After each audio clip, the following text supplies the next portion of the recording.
शेतकरी काका, उठा तुम्ही. कोणी नाही मारणार तुम्हाला. मी आहे ना. या तुम्ही. अजूनही मला तो दिवस आठवतो. माझा बा सुद्धा शेतकरीच होता. मला म्हणायचा, तायडे तुला शिकायचं, मोठी होऊन कलेक्टर बनायचं. कलेक्टर या माझ्या परीला कलेक्टर बनवणार आहे. आणि माझी आई माझ्या बावर लय रागवायची. म्हणायची कलेक्टर बनवणार आहे म्हणे. आधीच कर्जाचा डोंगर आहे डोक्यावर आणि पोरीला शिकवायचं म्हणताय. पोरीच्या जातीने जरा कमी शिकलं तरी चालते. पोरीचा जरा हात बरं शेतली. काय ग, बाची मदत कर. आणि माझा भाऊ माझ्यावर लय जीव लावायचा. म्हणायचा, आयो शिकू दे की ताईला. 4-5 बुक शिकली की काय होते. आणि तसं बी मी हाय बाच्या मदतीला. काय बा. माझी आजी सुद्धा आई सारखीच हो. मला म्हणायची, कशाला ते फूल पवित्र लग्न लावून टाका एकदाच. म्हणजे कसं आम्ही मोकळं.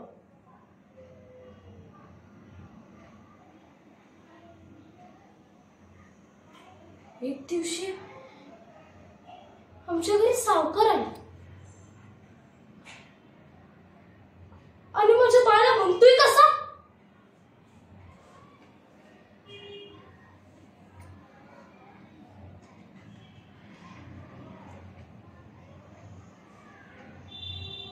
पोरीला शिकवायला तुझ्याकडे पैका आहे आणि माझं पैका नाही. तुझ्याकडे पैका नाही. माझ्या बाळाला काय बोलून गेले. अनु घेऊन सुद्धा गेला.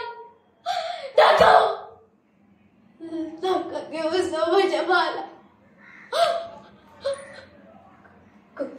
कधी ओला दुष्काळ तर कधी सुका दुष्काळ. शेतकरी खर्चाच्या डोंगराखाली बुड गेले. बुड गेले म्हणून तर आत्महत्या करतात ना शेतकरी. बोला ना. नका घेऊ जाऊ माझ्या बाला.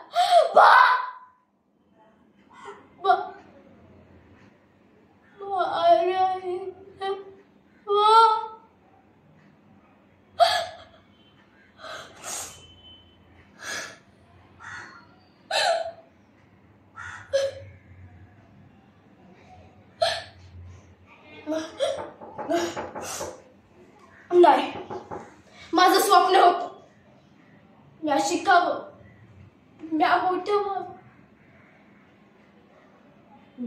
म्या मोठं होऊन कलेक्टर व्हावं. मी कलेक्टर होणार. माझ्या बाचं स्वप्न पूर्ण करणार.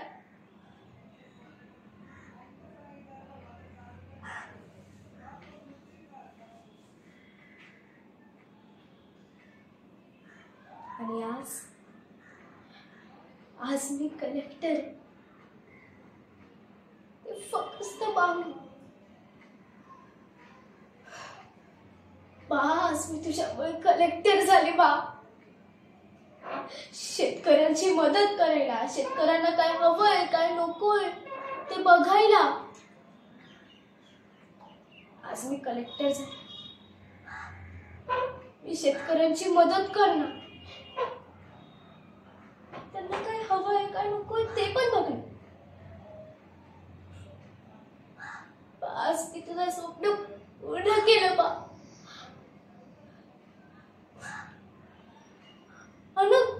बानी फक्त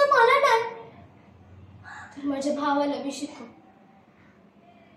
माझ्या आजीला, माझ्या आईला समजवलं शिक्षणाचं महत्व काय असतं ते. आणि आज मी कलेक्टर.